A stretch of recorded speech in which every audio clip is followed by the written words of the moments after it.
Oh, what a wonderful time at NADA Live Stage. I want to thank each and every one of you for being here. My name's Errol Bomar. I am your host, and you are in our NADA Live Stage living room. I hope that you're comfortable.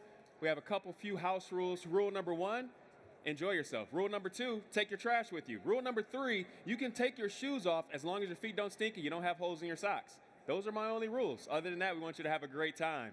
Next up, I am super excited for our next subject and topic of what we are going to be discussing, not only because it's a new initiative and new program for NADA, but also because I think it is going to be a huge initiative countrywide. It is something that also personally affects me because my son is actually looking to go into the automotive space, so I'm definitely going to push to get him involved. So let me tell you what we're talking about. We are talking about the NADA ASE U.S. Department of Labor Registered Service Technician Apprenticeship. It's preparing for tomorrow's ICE and EV technicians. So it's a really, really big deal, and I'm super excited to be able to have this conversation. I am going to be joined on stage by Madam Secretary of Labor, Lori Chavez-DeReamer, NADA President Mike Stanton, ASE President Dave Johnson, Director of the Nevada Department of Employment, Training, and Rehabilitation, Christopher Sewall, and Chief Economist of the NADA Department of Employment, Training, and Rehabilitation, David Smith. So please, let's give them all a huge, big round of applause.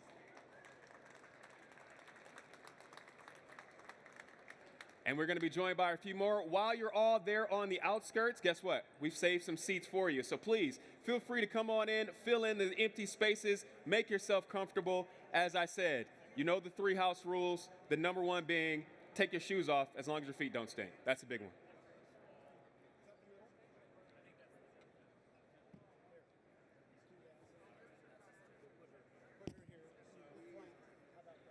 Boom. I like it. I love it.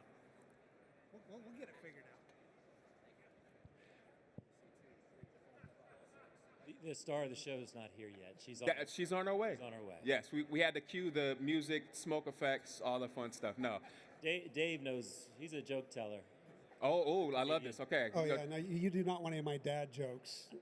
I too have dad people will jokes. just pass out. Well, let's hear yours. You want to hear a dad joke? Absolutely. Okay, so here's the first question. When does a dad joke become a dad joke? Let's give the audience a chance. Anybody in the audience know? No? Okay. When does a dad joke become a dad joke? When does a dad joke become a dad joke? When it's apparent. That was good. See, you like that one? You like that one? Yes. Do you know where I store all these dad jokes? Where? In my dada base. It just goes, Mike, where did you get this guy? It just keeps going. I'm telling you, I got them stored. But right now, please do me a favor. Let's welcome Madam Secretary Lori Chavez-DeReamer to the stage. Hello, welcome. How are you? Pleasure.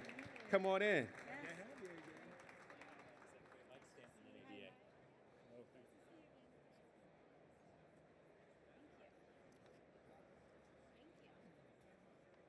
Well, hi. Hello. Thanks for having me. Thanks for being here. Am I a few minutes late? No, you're right on time. Okay, good. This is the live stage. This is our live stage living room. Good. Whenever you get here, you're right on time. Well, I'm glad to be here. I'm glad to see all of you. I've met some of you as I've walked around, but it's nice to be here and visit with you on what I consider a really great day for NADA and the Department of Labor. Absolutely. I couldn't agree more. So before we get started, just for everyone out there that may not be familiar with everyone, I want to take a moment to allow everyone to introduce themselves and very briefly tell us about your role. Thank you. I'm Dave Johnson, President and CEO of the National Institute for Automotive Service Excellence, otherwise known as ASE. I got it. The living room, they're just... Well, I'm Lori Chavez-DeReamer. I am the 30th Labor Secretary of the United States, and I'm here on behalf of the President of the United States to talk to you all about our apprenticeship programs and how we're going to grow the workforce with all of, we're talking about all the technicians in the auto industry, so it's great to be here, and thanks for having me. Absolutely. And I'm Mike Stanton, President and CEO of NADA, which just means that I get to talk to more dealers than anybody else. Boom. I'm David Schmidt. I'm the Chief Economist for the Nevada Department of Employment, Training, and Rehabilitation, and I love to talk about labor market information. I'm Chris Sewell. I'm the director of the Nevada Department of Employment Training and Rehabilitation. Basically, it's the workforce agency in Nevada. All right, so let's get right into it, right? Because this is a very big program. I don't know if you all heard, but I have an 18-year-old son, and so this is a huge initiative. When I heard about it and the opportunity, I lit up, right? Because he actually wants to go into automotive, but the big thing is where to start, how to start, all of those fun questions. So this is for anyone. Tell us more about the program for everyone else out there, and then why you feel that this program is so vital and so important. Why don't you go ahead and introduce why the program is so important, and then I'll talk about what the Department of Labor is doing to assist you in that. Fantastic. Thank you. So the program is it's an apprenticeship, right? We see in our industry a challenge with bringing kids from through high school into the industry, becoming productive technicians, for example, and that process can be difficult because often we have a situation where they go to high school, they go to an automotive shop class, they learn some things there, but if they're not involved with a dealership, it's not the same as having that real life work experience.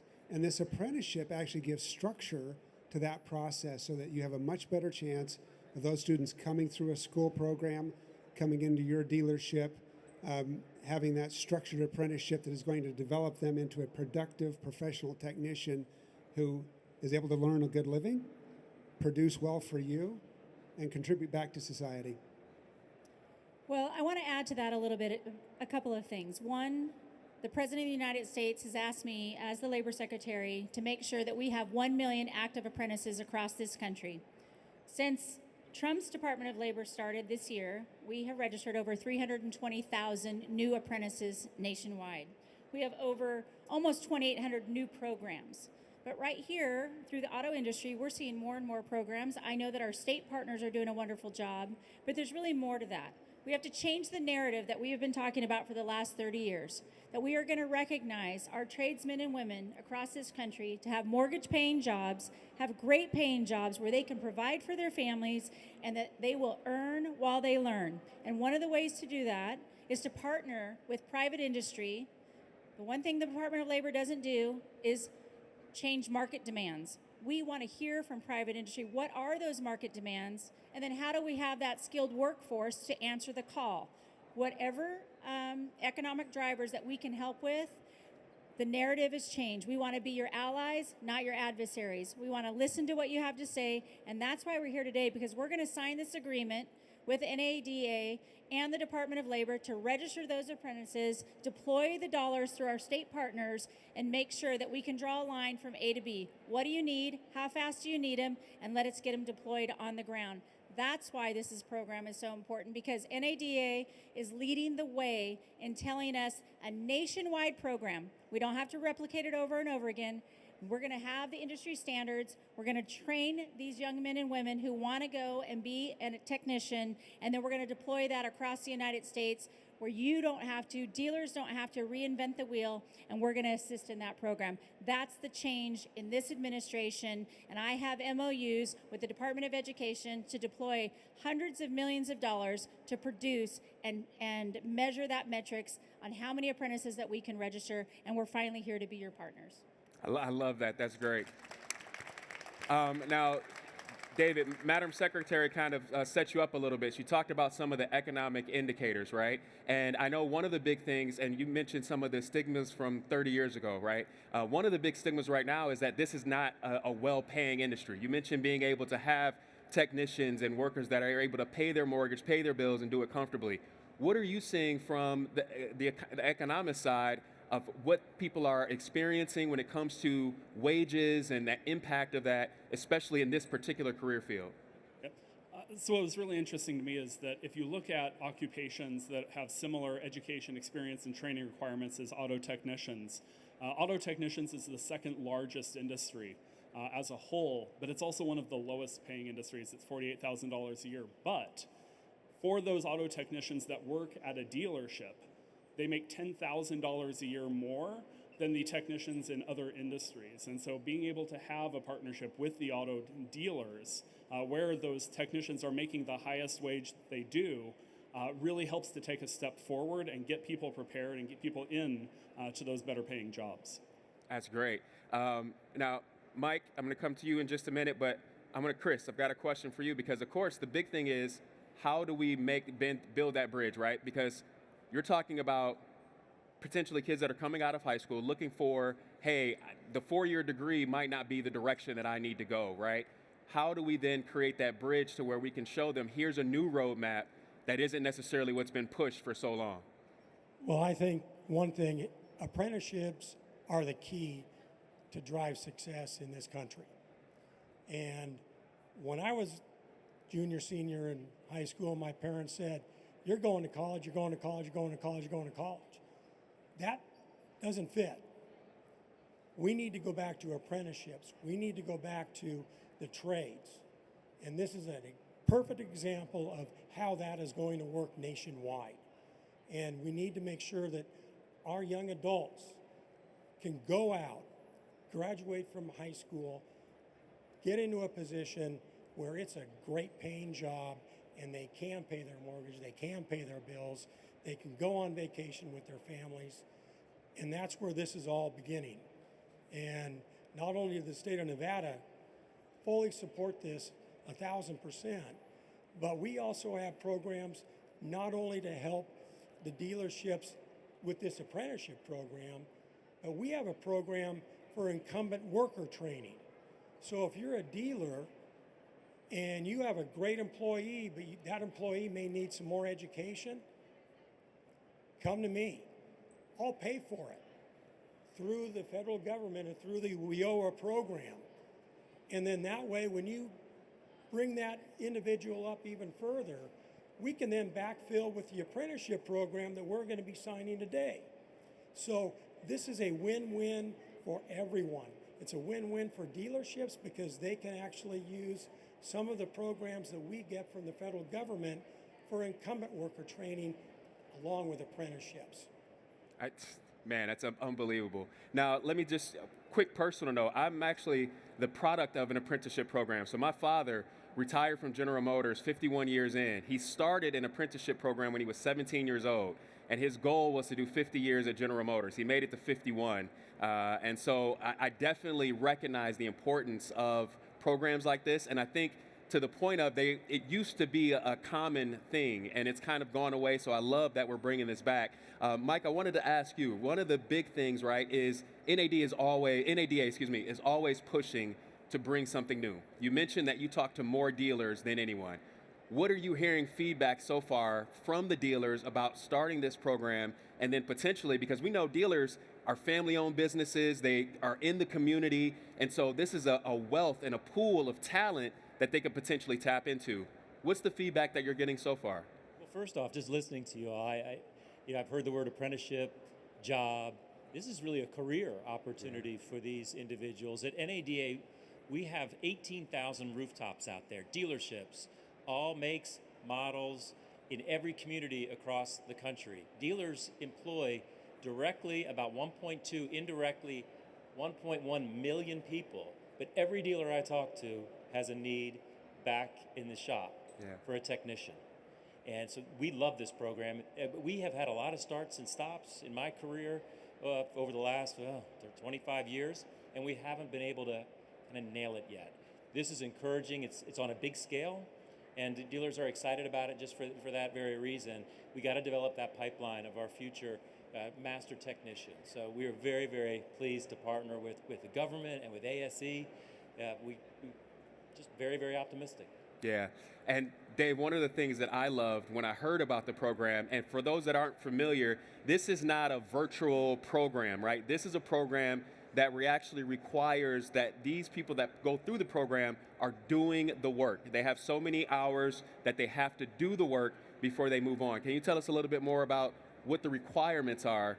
Because I think that sets this program apart. Well, I think you're right. And it's not just a time-based apprenticeship. You know, there are some apprenticeships out there where you do the time and you check the box and you're now something.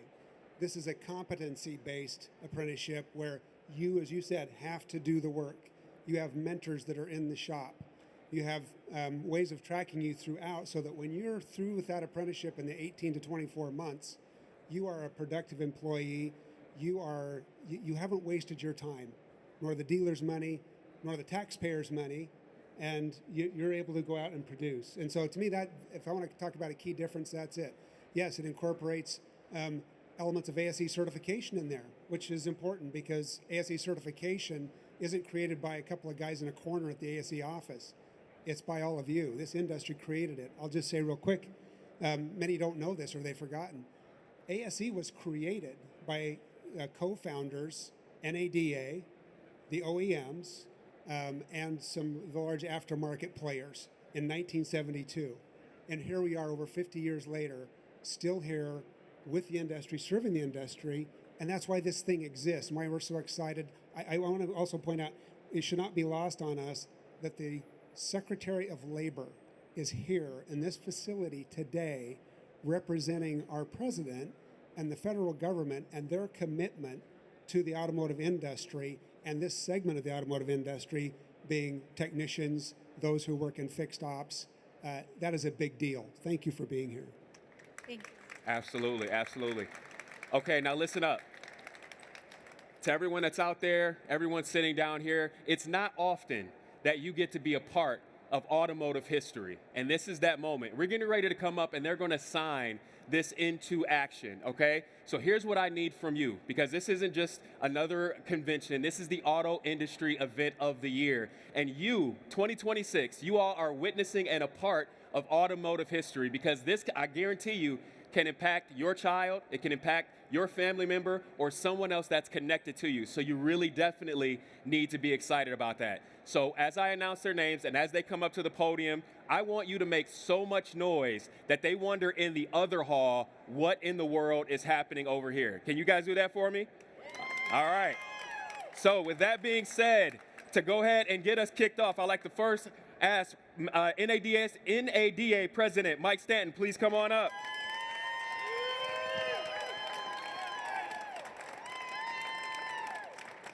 We got ASE President Dave Johnson, come on up.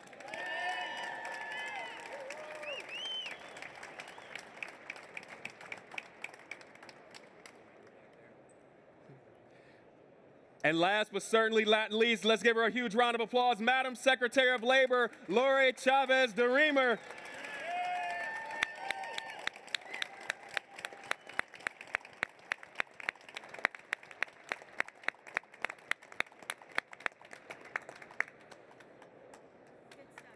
That's great, that's great. And then here, I'll have you three step right on over here so they can get a photo. I'll have you hold it.